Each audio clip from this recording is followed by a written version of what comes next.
Welcome to Batman versus Superman. This is issue 167. We're going to look at Batman 167 and Superman 167.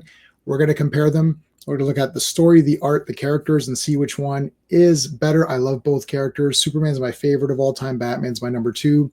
So let's take a look here, starting with Superman 167. And if you are watching this and you enjoy this content, please make sure you hit the like button and subscribe to the channel. I'd really appreciate that. Okay, Superman teaming up with or fighting Lex Luthor and Brainiac. So Superman loses his powers through this gas, and Brainiac shrinks him. So it's a pretty crazy story here. This is a very typical Superman kind of story. I love these great fun comics. Lex Luthor escapes through some really wackiness over here. I'm not going to go through the entire thing. He gets back to his lair and he's looking for a partner. In the meantime, there's this missile with kryptonite on the tip of it. It's chasing Superman. Great art here, of course. I believe this is all Kurt Swan. Awesome stuff. So he's controlling this missile. In the meantime, he's looking for a partner, and he happens upon Brainiac's origin. So this is Brainiac. It's like this computer, as we now know. I'm not sure if this time if they've really established the way Brainiac, what he actually was, because there's these computers here. It's this race of man that have made these supercomputers, and Brainiac kind of evolves from that. He's a 10th level intellect. He will be a 12th level, as we know with Brainiac 5. If you're following your Legion stuff, there's Brainiac 2 is there, the guy right there. That's Brainiac 2. Who then is going to be he's a descendant or an ancestor of Brainiac 5. So anyways, Luthor decides, yeah, I'll team up with Brainiac. Let me go rescue him. He's in this prison. So he goes to rescue him in this prison, and it has all of these safeguards and bars and all of that. The bars are made of supermanium. I'm not making that up. It is a element that Superman created. So it's actually called Supermanium. There it is. If you can see it there, Supermanium. They realize that they can't break through. However, Superman would never leave someone unable to defend themselves in case of death. So they just set fire to inside the jail, and that unlocks them. So Brainiac could have escaped at any moment. Luthor basically makes a deal saying, hey, why don't we team up? I'll make you a 12th level intellect. I know how to do that. Okay, fine. Luthor also finds out that Brainiac is a computer, a robot, and that's something that Brainiac doesn't want to be known. So there's that to consider. Anyway, Superman sees they're all escaped. Lex Luthor, of course, being Lex Luthor, puts a failsafe in where he can kind of control and turn off the switch or whatever. And Brainiac then devises this.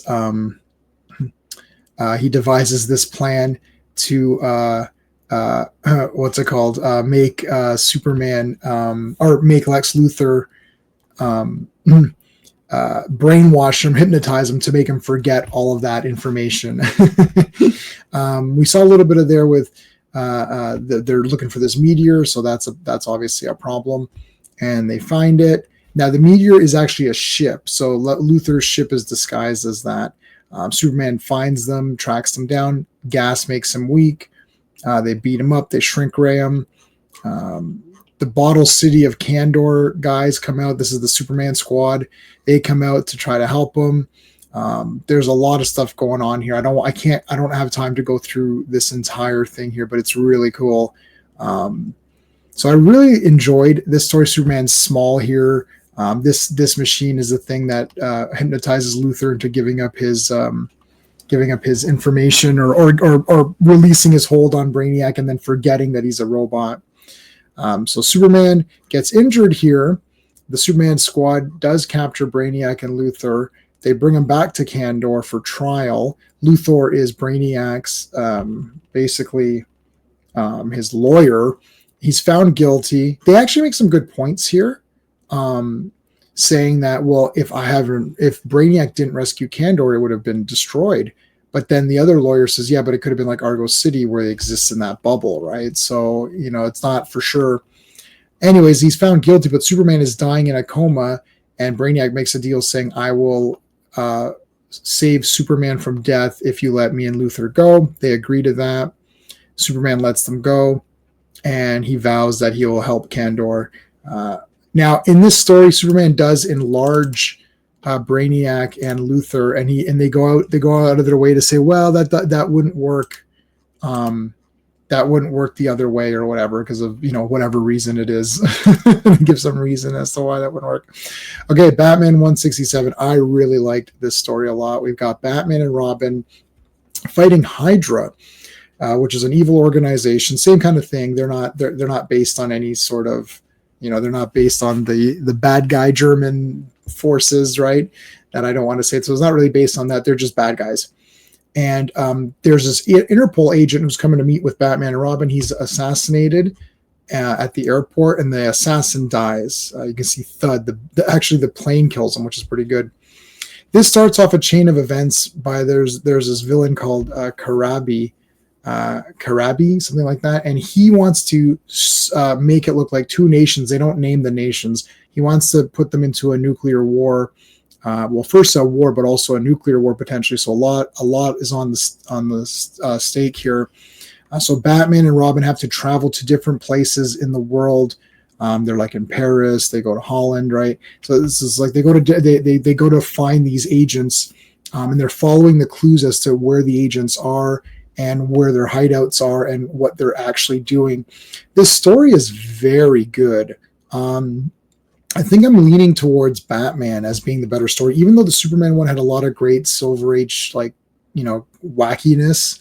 This was actually pretty solid. Like, this story could definitely, this could have been like an episode of the Batman TV series, or it could have been a movie even. A lot of action here as he catches each of these Hydra agents and fights them. A lot of fisticuffs here, beating guys up. There's even a guy who's pretending to be chubby, like the guy actually is wearing a fat suit and stuff like that. And following the clues and meeting with other Interpol agents, this is Batman here in disguise. So Batman's actually in disguise many times here to meet with different Interpol agents to get information. She's one of them. And there's a little bit of a twist, because you first think that Hydra's doing all this, but it's this Karabi guy who's trying to start this war. And it's really, really cool. Lots of action, as I said. Once we get, this is a great thing, Batman outsmarts these guys. They think they caught Batman, but it's actually just a statue. And he's got like a Zorro mask on here to cover his face. I love Robin punching this guy in the head here.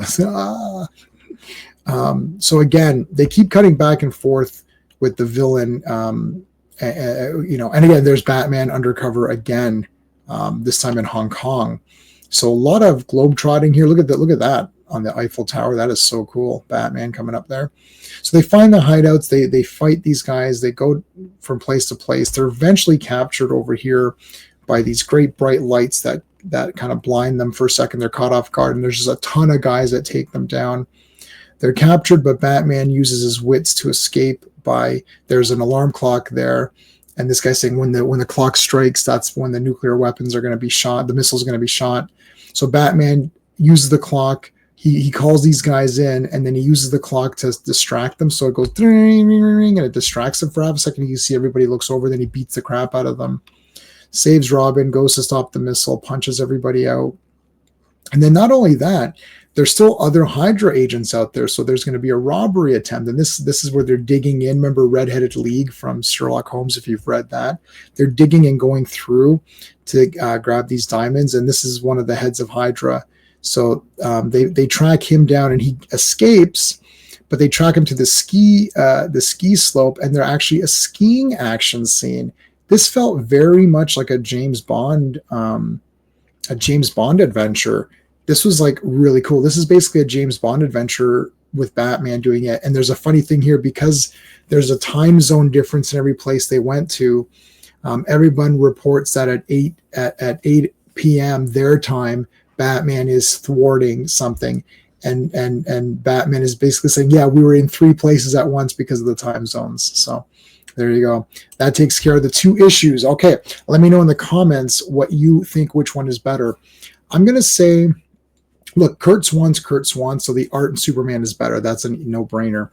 I am going to say the storyline for Batman is better. And the reason I'm going to say that is that even though the Superman story is a lot of kookiness and a lot of fun, is really neat. If you bought this comic as a kid, you're like, I really got a lot of cool stuff out of this comic. They take Lex Luthor back to that planet where everyone loves him, right? So there's a lot of cool stuff in there. Brainiac has to concoct his machine. He has to get the gas. So there's like all this stuff of that.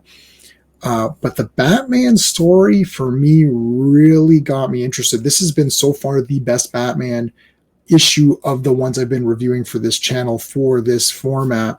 And it's just been great. This was a great issue. So the story I'm going to give big time to Batman. I'm also going to give the characters to Batman because I really liked the way Batman outsmarted guys, how he was able to follow the clues and go undercover. I think this one we've got a winner for Batman. I think Superman. I can't remember if Superman won the last one, but this one's Batman all the way for me. Both fantastic issues. So if you read either of them, you're going to get enjoyment. But for me, Batman wins this one. Please let me know in the comments. Again, please like and subscribe to the channel. We really appreciate it. And thank you for watching, guys. Until next time. Hey friends, you've just been listening to J-Man. And he is the smartest person who ever lived. So make sure you like and subscribe.